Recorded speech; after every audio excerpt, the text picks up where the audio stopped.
welcome to another episode of Preparing for the Unexpected. I'm your host, Alex Fullick, and as always, we like to talk about things related to disaster recovery, business continuity, resilience, anything that helps you, your organization, or your community prepare for, respond to, and overcome adverse situations. If you'd like to be a guest on the show, please feel free. You can find me on LinkedIn. I am the only Alex Fullick there. I'm really easy to find, and I do respond to everything I get. Today, we are going to talk about engagement and its importance.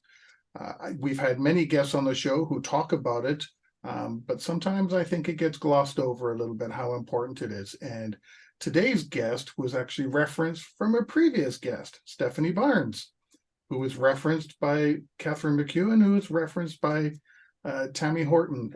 So we've got a nice little string here of continuing on. And I want to welcome to the show Marc Rowley. Marc, welcome to the show.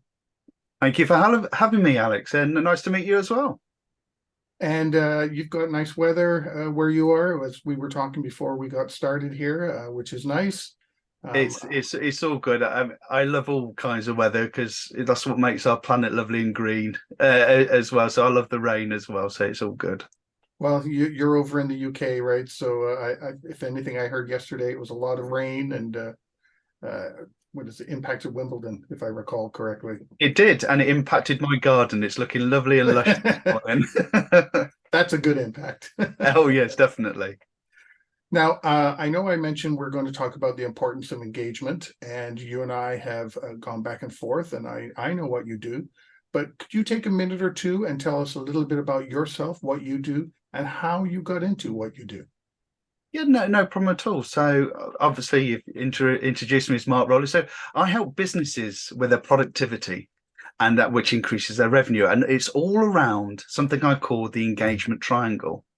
I've been leading people and training people and coaching people for nearly 30 years within corporate organizations. I also teach mental resilience as well. But one of the things I came across is understanding how you engage people in a way that increases productivity, but also increases the well-being within the workplace. I'm also a qualified counsellor, so I study psychology and neuroscience as well. So it's trying to find out the best ways to get people to be the best versions of themselves, and in turn that creates the best version of the company that they're working for. But most importantly, they can take that back into their family as well. And so that's where I teach, and I love my job. I've got the best job in the world. I've really got a good passion for psychology and personal resilience lately. I hear so much about different aspects of operational resilience and organizational resilience and community resilience, but I've really started to take a look at the personal side of things. So I'm really happy to have you here so we can talk about engagement. Thank you, Alex. Yeah, I'm really excited about this as well. Well, let's start with the first obvious question, because I think sometimes people have a misconception of what engagement means. So what really is the meaning of engagement? Engagement means that you're on the same level as someone, or you understand them from an empathetic point of view. So if you're just talking at someone and not listening, then you lose out a lot of the cues there. So that engagement for me, it's being able to talk, listen, and be with someone in the room in that present moment. And that for me is so important within businesses. Sometimes you can miss those nuances when someone has had a bad day at home and they're coming into work. And if you're not listening, if you're not looking, and if you're not engaging in a way where you're using your ears and not just your mouth to actually engage with them, you'll miss those things. And then that person could go for a really bad day, not be as productive, but actually it could mean they'll be in a worse mental state for when they get home. So I think it's vitally important for everybody within businesses to have that active listening skill, so they can engage with people. And I'm not sure if I explained that correctly, but the engagement thing for me is being there in the present moment and listening intently, but also looking at the body language and asking the right questions. So not just dictating, but asking the right questions. How are you? How are you doing today? What plans have you got? Is there any challenges you can see? And it's really probing and asking the right kind of questions to draw out what those answers are. That's engagement for me. Well, I'm already going to go off script. It's after, well, in most respects, we're now finished with COVID, and there's so many people working at home now. So how do you engage differently? Because you had some great examples there, asking questions, watching body language. But let's face it, you and I are on screen right now and you only see us from our shoulders up. So how do you go about trying to probe or figure out how somebody is feeling so that they can be engaged? You've got to know that person. So say if I'm a lead and I've got a team of, say, 10 people and they're all working from home, I'm not just going to talk to them about work. So when I call them up, I'm doing it in such a relaxed way. So how you doing, Alex? How's your day today? How's the family? What's been going on in your world? What's your coping mechanisms? What's the best thing you've done this week? What's the most challenging thing that's happened this week? So you're really understanding them as a human being, not just as an employee. That's how you get that engagement remotely. So I've worked in IT for 24 years. And so a lot of that work has been remotely.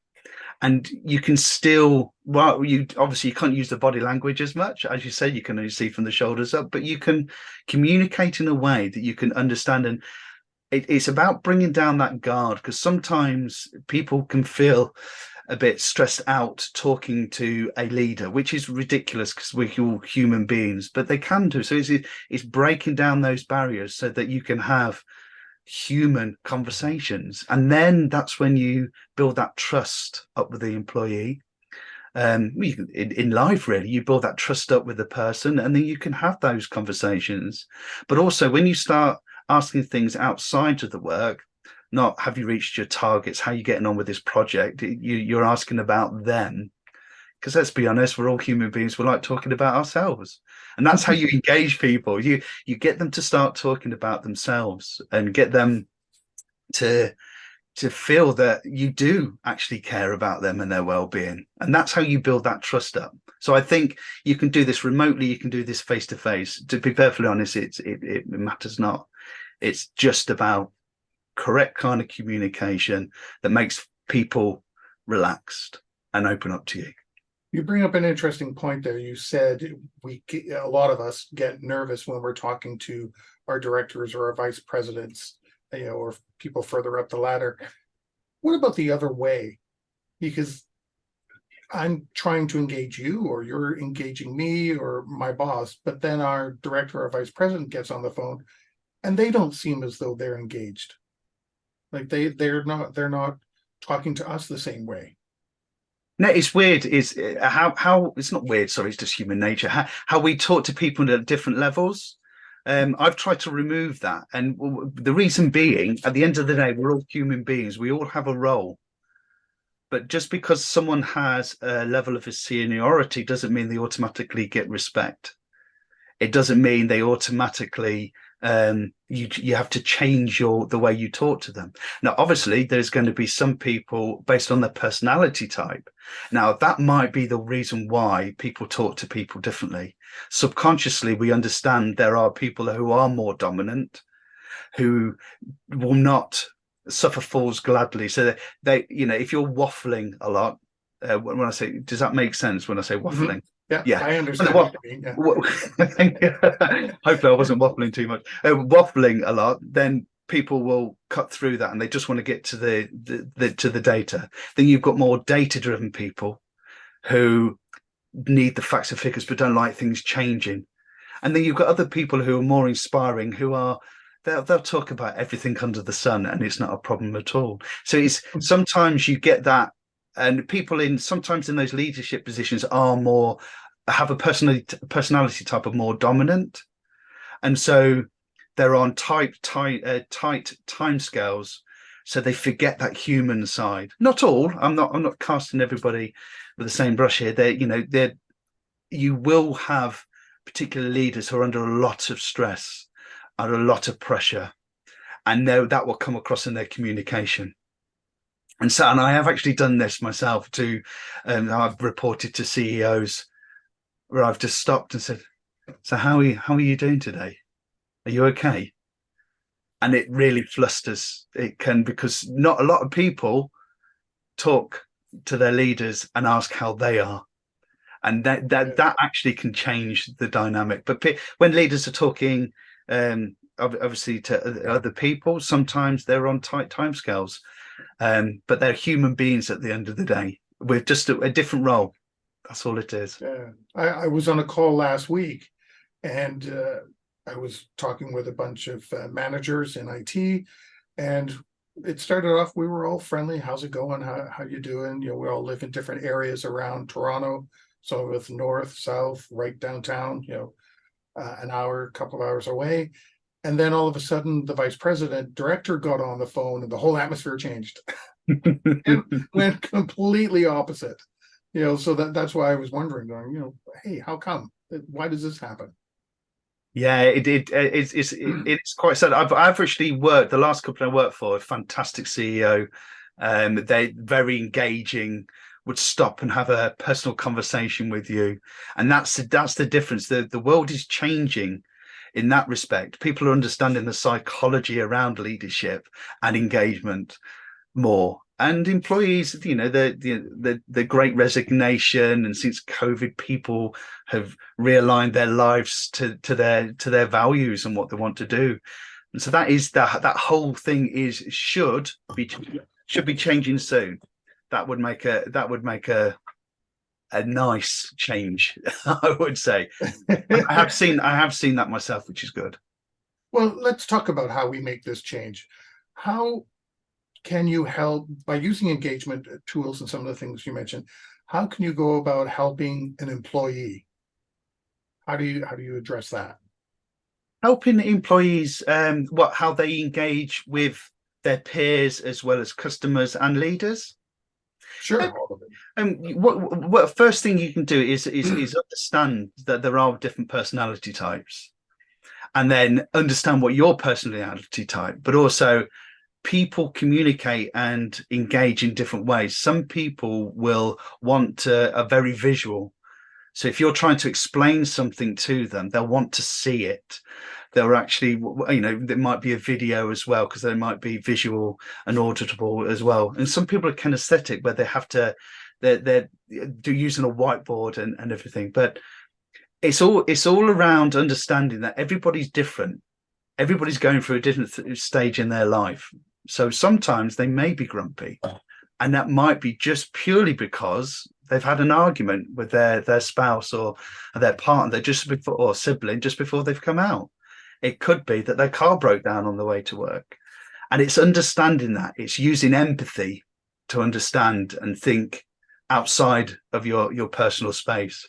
So one thing I do with in employees is actually just get them to understand that and see that everybody is different. Everybody has their own challenges. And it's not just about you, it's about the team. I've worked with some companies where, for whatever reason, there's been a bit of a bad culture where the operations are against the office staff, about the engineers. And I have to go in there and teach them about business culture and say, you're actually all one team. And once they start realizing that, the bigger picture, they can actually see that. And then you see respect start happening. So it's just opening people's eyes up. I mean, some people just go to a job for money. That's it. Some people go to a job because they're there, they're caring for their elderly relative at home, and they're the only person bringing that money in. So they don't want to go to all these dues. They don't want to go to the pub after work, or they don't have time to do all these silly games online as part of employee engagement. They're just there to do that. And other people, I had someone who was saving up for a motorbike, was actually going to drive around Canada. It wasn't a Harley. It was one of these big BMW bikes, but it was one that that's what his life's dream was. So I knew we only had like 4 or 5 years because we'd been talking and he was saving up 4 or 5 years of his time. So I made sure we had the best value of him, but I helped him with any overtime, with getting up to a level where he was developing himself. So he got bigger pay rises. That he pushed himself out of his comfort zone. So it's again understanding individuals. So employees, if they all understood that everybody's individual and everybody has a role, it really does help any business move forward, and it helps themselves as well. How do you go about, because you mentioned some great examples there of auditory learners, visual learners, reading, writing learners. I can be all of them depending on what it is. Sometimes it's like, stop talking, I just want to read this, or draw it out for me, I can't figure out what you're saying. Those kind of things. It really depends on the topic.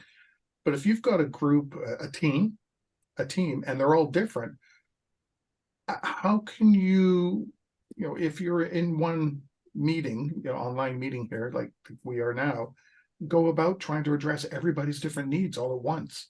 That's got to be a challenge for a manager.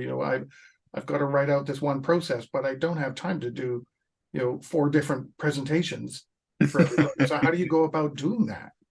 So it's a really good question. The way that I found that this works the best is to do a video, do a screen share. So you're there talking, you've got a visual. Say a new process was coming in place. So I use, I don't know, Microsoft Visual Basics to be able to draw the graph to show how the process flowed and the different points. If this works, then go down this route.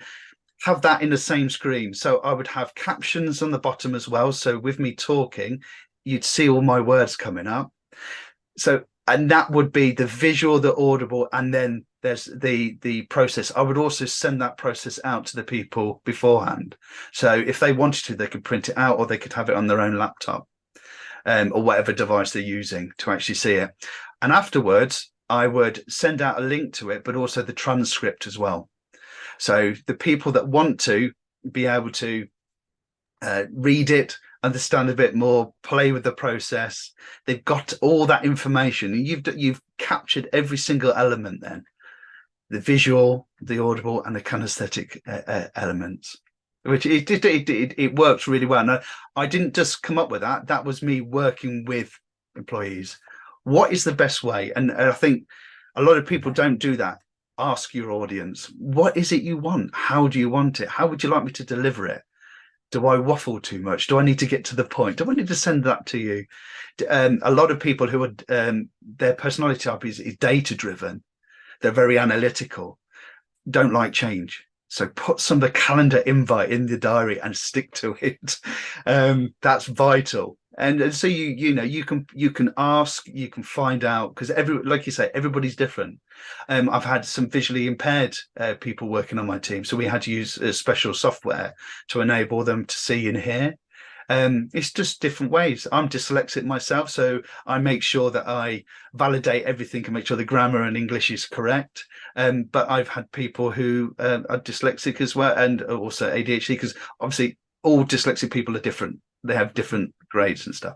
But you see, anybody on the neurodiverse range, you've got to cater for every single element. And I have been told, Mark, you talk too much. Just get to the point.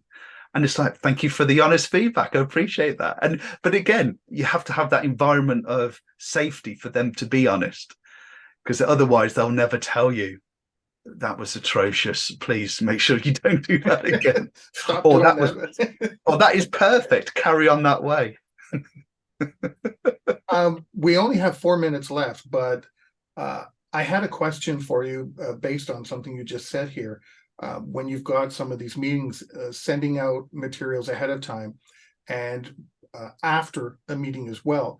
So would it be fair in saying that engagement isn't just a one-time thing, that it's something you kind of prepare ahead of time, like sending out your materials prior to a meeting?